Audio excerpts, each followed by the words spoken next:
On air, online, and mobile. Boston Connects with the Phantom Gourmet. Fridays 10 to 1 and Saturdays 4 to 7 on News Talk 96.9. Mike Andelman. He's won 29 Emmys in his 40-year career.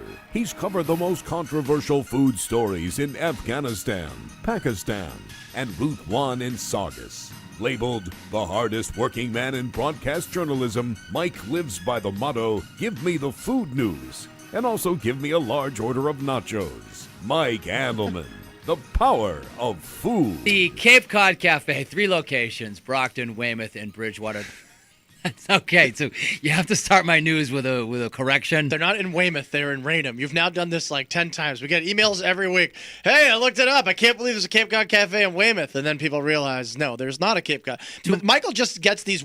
He did it with Harrow's, too. Michael could never remember that there was a Harrow's in Medford. Right. To my defense, both towns have a Y in them, which is rare. This is an important part of the marketing process, Michael. When people are paying for advertising, they would really prefer that you actually say the towns in which they're located. I will say this. I hate to criticize you publicly. Cape Cod Cafe is not actually in the Cape. That's true. That's number one. Number two, he did tell me. Yeah, it's confusing enough. You don't also have to give the wrong town names. He told me that the Raynham store is not doing as well as he would hope. What towns is Cape Cod Cafe in, please? Can you get this? Brockton. All right. Raynham, All Bridgewater. right. And coming soon to Weymouth, according to me, I guess. Brockton, Weymouth, and Bridgewater. All right, enough.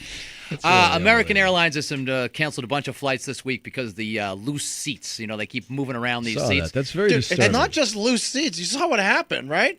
They're on a flight. The plane goes up. Literally a whole row of seats detached from the plane and went on top of the next row. Like the whole thing tumbled over. I'll tell you, here's why that scares me.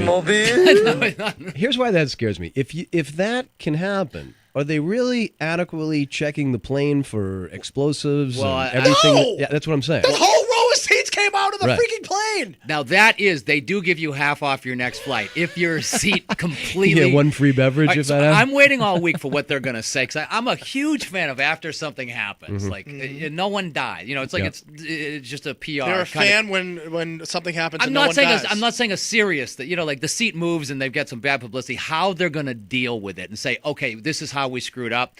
So American Airlines came out after they canceled 50 flights last week, and this is American Airlines spokesman Mary Frances Fagan said on Friday that passengers, this is what she blamed the seats going, breaking.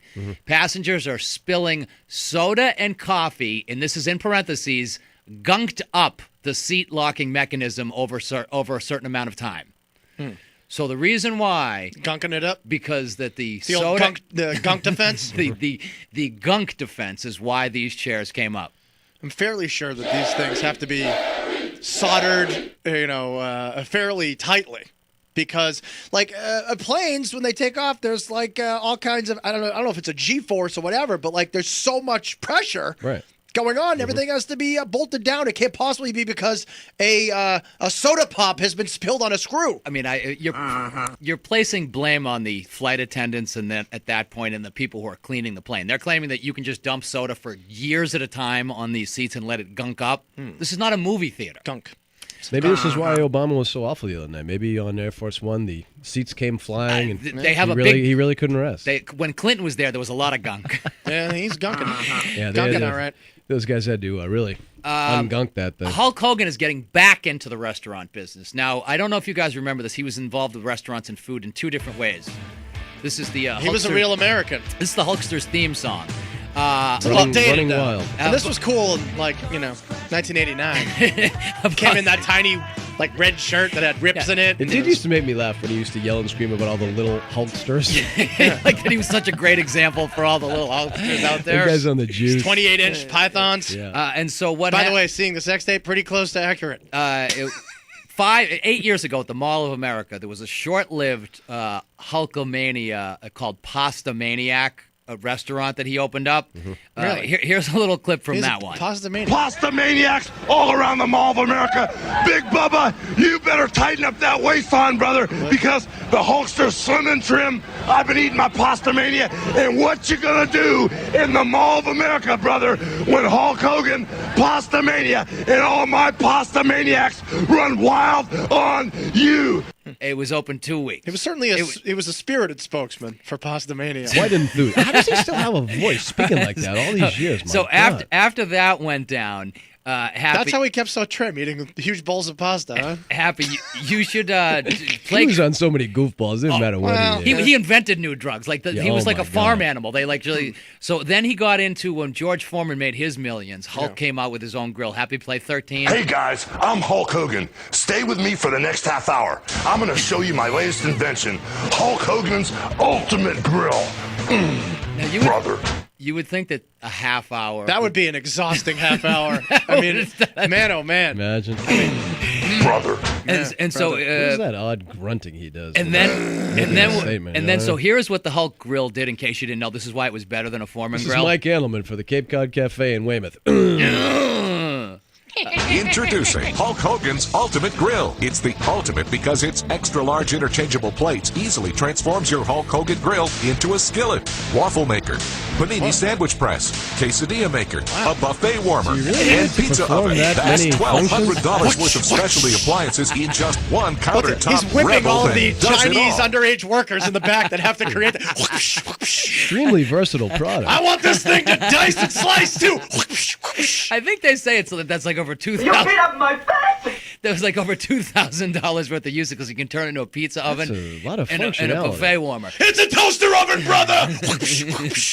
So the Hulk, after failing in these two food businesses, is going to be opening up at the former site of Krabby Bill's in Tampa Bay with a brand new Hulk Hogan restaurant in Tampa. So he announces this. He gets all the investors, and what happens? Kurt Schilling's on his board of advisors. What usually happens, Danny, like with most of these things, Hulk's sex tape surfaces over the last day on Gawker.com. Yeah. And so it's got Hulk. You can see his thong tan line, Danny. Right, he definitely goes tanning, but surprisingly wearing underwear or like his little wrestling trunks. I just want to play you one clip from this, and it's one we can play. Great, so audio don't have a heart clip attack. from the sex tape. This is right as he's doing it. He talks about how much he's eaten. It's a little disturbing. Cut 12, Happy. I just ate too. I feel like a pig. Can't believe I was just eating like a pig 10 minutes ago. So he had sex on camera. Doesn't seem like he knew this was happening though. It seems like he didn't know this was sex tape, and then he mostly worried that he had just eaten a meal. I can relate to that. I don't understand the legality of sex tapes. Like, if you didn't know, somebody could just put that out to the world. That doesn't seem fair. I don't know if they can, but they do.